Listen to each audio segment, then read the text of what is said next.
Sri Ram's IAS, serving the nation since 1985. अब offline हो या online, we are the lifeline.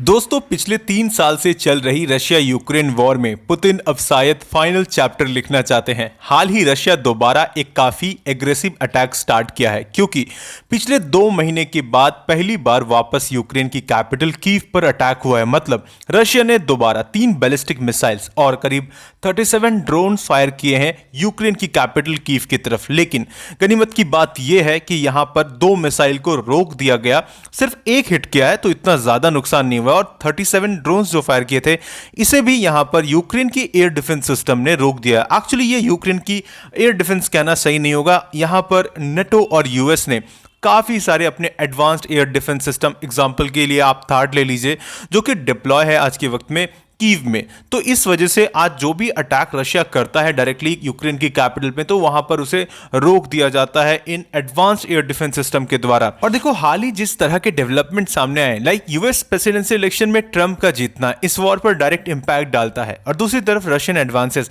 लगातार Kyiv की तरफ बढ़ते जा रहे हैं। अब देखो, एक काफी इंपॉर्टेंट चीज है ये समझना कि आने वाले वक्त में यूक्रेन के लिए चीजें बहुत ज्यादा खराब होने वाली है, उनके लिए मुसीबतें बढ़ने वाली हैं, क्योंकि ट्रंप ने इस चीज को क्लियर कट कह दिया था कि मैं जैसे आऊंगा, सबसे पहले तो जो भी अमेरिकन सोल्जर्स आज यूक्रेन में है या फिर वहां जाकर लड़ रहे हैं, तो सबसे पहले हम किसी भी अमेरिकन सोल्जर्स को वहां लड़ने नहीं देंगे। दूसरी तरफ जो भी एड्स प्रोवाइड कर रहे हैं, क्योंकि यूएस का काफी ज्यादा खर्च हो रहा है रशिया यूक्रेन कॉन्फ्लिक्ट में, तो उसे भी यहां रोकने की कोशिश करेंगे। अब जिससे क्या होगा कि डायरेक्टली जो नेटो का स्टैंस है उसमें हमें बदलाव होते हुए दिखेंगे। जिस तरह का एग्रेसिवनेस हमें कंटिन्यूअसली दिख रहा था रशिया के खिलाफ, शायद अब नहीं दिखेगा उस तरीके से। तो ये जेलेंस्की के लिए एक बहुत बड़ा टेंशन वाला सिचुएशन है, और इस सिचुएशन में वो किस तरीके से कीव को बचा के रख पाएंगे, that is also a big challenge, क्योंकि कंटिन्यूअसली रशियन एडवांसेस कीव की तरफ बढ़ रही हैं।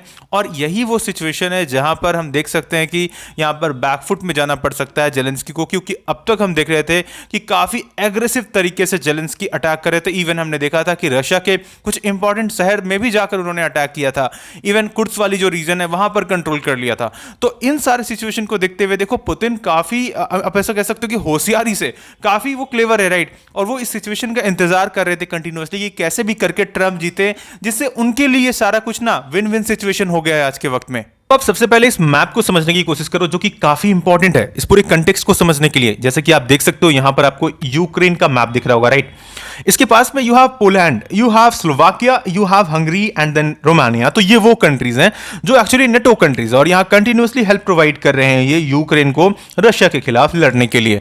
और इधर आपको ऊपर में बेलारूस मिलेगा, Here you have रशिया। अब ये दोनों एलाइज हैं। अब इनका क्या कहना है कि यहां से कंटिन्यूअसली जो रशियन सोल्जर्स हैं बेलारूस से आकर हिट कर रहे हैं, कीव के आसपास ये रीजन को इंस्टेबल करने की कोशिश कर रहे हैं ताकि कीव पर इनका कंट्रोल हो जाए। लेकिन अब तक ऐसा नहीं हो पाया है because of NATO forces. NATO ने जिस तरीके से हेल्प किया कंटिन्यूअसली, तो यूक्रेन खास करके कीव को अभी तक कहीं ना कहीं समझ लो कि बचाने में सक्सेसफुल रहा है। लेकिन दूसरी तरफ जब आप इस तरफ आते हो, खास करके यहां आपको डोनेस्क वाली रीजन के ऊपर में बात कर लो, अब दोनबास रीजन के बारे में बात करो। दूसरी तरफ यू हैव खार्सन।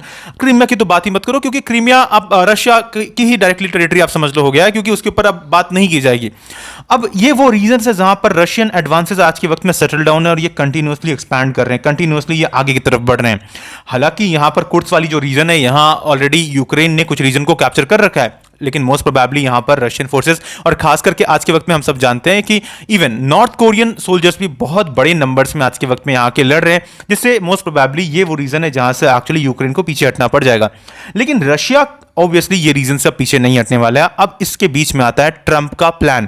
ट्रंप ने जैसा कि कहा था सबको कि मैं आऊंगा और ये सारी लड़ाइयों को कहीं ना कहीं रोकूंगा, I will end all these wars, right.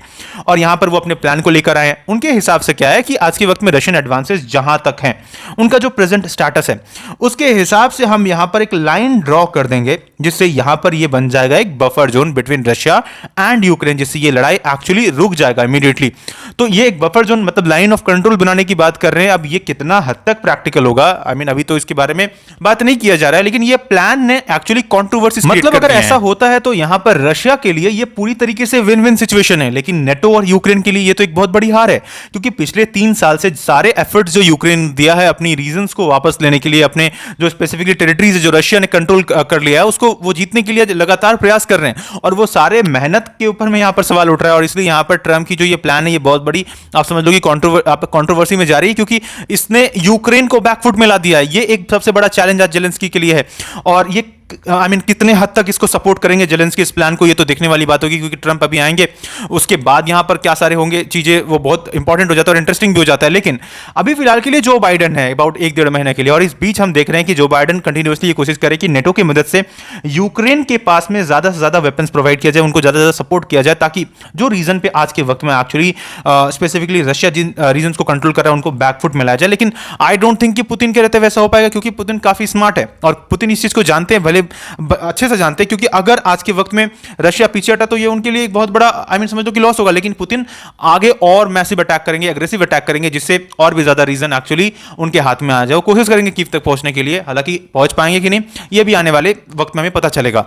तो इन फ्यूचर देखो आपको काफी सारे डेवलपमेंट्स, काफी सारे अपडेट्स देखने को मिलेंगे इस टॉपिक से रिलेटेड। खास करके ये देखना काफी इंटरेस्टिंग होगा कि यहाँ पर क्या स्टांस रहता है फ्यूचर में रशिया का, क्या है वो और भी ज्यादा मैसिव अटैक की तरफ जाते हैं, या फिर अभी जो फिलहाल जो बाइडेन है उनका क्या पॉलिसी रहता है फिलहाल के लिए। So for all this what you need to do is to subscribe Shriram's IAS, and at last may God bless you all.